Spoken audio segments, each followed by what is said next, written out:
دیکھا بڑا تعجب ہے یار، رات بھر میں پورا آدھی رات تک تلاش کرتا رہا، کافی گھنٹے تلاش کی، لیکن ہیرا تو ملنا، اس کی بو بھی نہیں پتا چلی۔ صبح ہوئی، جوہری بھی اٹھا، پھر سفر آگے ہوا، دوپہر کا وقت آیا، قیلولہ کا ٹائم آیا، تو پھر یہ چور سویا۔ جوہری نے اس کے کپڑے میں ہاتھ ڈالا، دیکھا ہیرا رکھا ہے، محفوظ نکال لیا، کچھ دیر کھیلا کودا مست، اس سے اس نے دل لبھایا ہیرے سے، پھر یہ بیدار ہوا، اس کو ہیرا بھی دکھا رہا ہے اچھال اچھال کے۔ پھر سوچنا یار رات میں تو ہیرا ملا نہیں، اس کے بعد کہاں سے گیا؟ اب اس کے بعد رات ہوئی تو جیسی چور سویا، اب چور کے سونے کی باری تھی، اس کے جاگنے کی باری تھی، یہ جاگ رہا ہے، اب چور سو رہا ہے، اس نے پھر کپڑے میں چھپا دیا، پھر چور کو اٹھایا، خود سو گیا، پھر یہ چور پھر تلاش کر رہا اس کے کپڑے۔ آخر 15 دن یہی معاملہ رہا کہ جب چور سوتا تھا یہ اس کے کپڑوں میں ہیرا ڈال دیتا تھا، جاگنے سے پہلے نکال لیتا تھا، خود جاگ رہا ہو جب سوتا تو کپڑے میں ہی چور کے ہیرا ہوتا، اور جب جاگ جاتا تو چور کو جگانے سے پہلے ہیرا نکال لیتا، اس کو دکھاتا۔ 15 دن یہ معاملہ چلتا رہا، چور بڑا پریشان، سوچتا رہا یار یہ کوئی جادوگر ہے کہ جادو سے ہیرا غائب بھی کر لیتا اور بلا بھی لیتا۔ 15 دن کا جب سفر ختم ہوا، شہر آ گیا، تو اس نے کہا بھائی دوست بڑا اچھا سفر کٹا، اب آپ اپنا کام کیجئے، میں اپنا کام کرتا ہوں، مجھے بادشاہ کے محل جانا ہے۔ اب وہ تڑپ گیا، 15 دن سے پریشان، 15 دن سے پیچھے لگا، کہا یار سنو مجھے کوئی کام نہیں ہے، اب مجھ سے برداشت نہیں ہوتا، برداشت کی حد ہوتی ہے، میں کوئی تاجر واجر نہیں، میں نے سب جھوٹ کہا، میں تو چور ہوں، ہیرا چرانے کے لیے نکلا تھا، مگر یار مان گیا تم بہت بڑے جادوگر ہو، مجھے بتاؤ یہ ہنر کہاں سے سیکھا تم، یہ ہیرا چھپاتے کہاں تھے؟ جوہری کیا کہتا سنیے، بس یہ مولانا روم کا آخری جملہ قرآن کی تفسیر ہے۔ کہا کہ وہ ہیرا چھپاتے کہاں تھے؟ تو جوہری کہتا ہے وہ ہیرا تجھ سے قریب تھا مگر تو ہیرے کے قریب نہیں تھا۔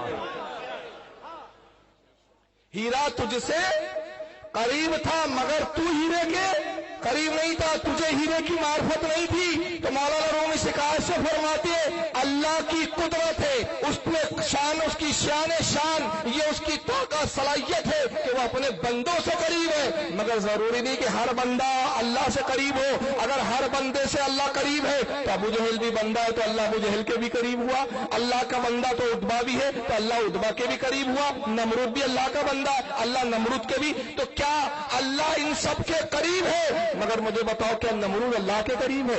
عتبہ اور شہوہ اللہ کے قریب ہے؟ ابو جہل اللہ کے قریب ہے؟ ابو لہب اللہ کے قریب ہے؟ یہ اللہ کے قریب نہیں تھے، اللہ ان کے قریب تھے اپنی شان شان، یہ اللہ کے قریب اس لیے نہیں تھی کہ انہوں نے نبی کا وسیلہ درمیان میں نہیں رکھا، اور جنہوں نے نبی کا وسیلہ بنایا وہ اللہ سے قریب ہو گئے۔ حضرت عمر جب تک کفر کی حالت میں تھے اللہ قریب تھا مگر عمر خدا سے دور تھے، مگر جب نبی پر ایمان لائے، نبی کو وسیلہ بنایا، اللہ سے قریب ہو گئے۔ حضرت عثمان جب تک حالت کفر میں رہے اللہ سے دور تھے، اللہ قریب ضرور تھا مگر عثمان اللہ سے دور تھے۔ جب اللہ کے رسول پر ایمان لایا، محبت رسول سے اپنے دل کو مدینہ بنا لیا، اللہ سے قریب ہو گئے۔ تو بندہ وہی قریب ہوتا ہے جو درمیان میں وسیلہ رکھتا ہے۔ تو بہرحال انہوں نے جو آیت لائی تو پہلے میں جرجس سے کہوں گا کہ اپنے گھر کے پہلے اس اختلاف کو دور کر کہ اللہ عرش پر ہے کہ بندے کے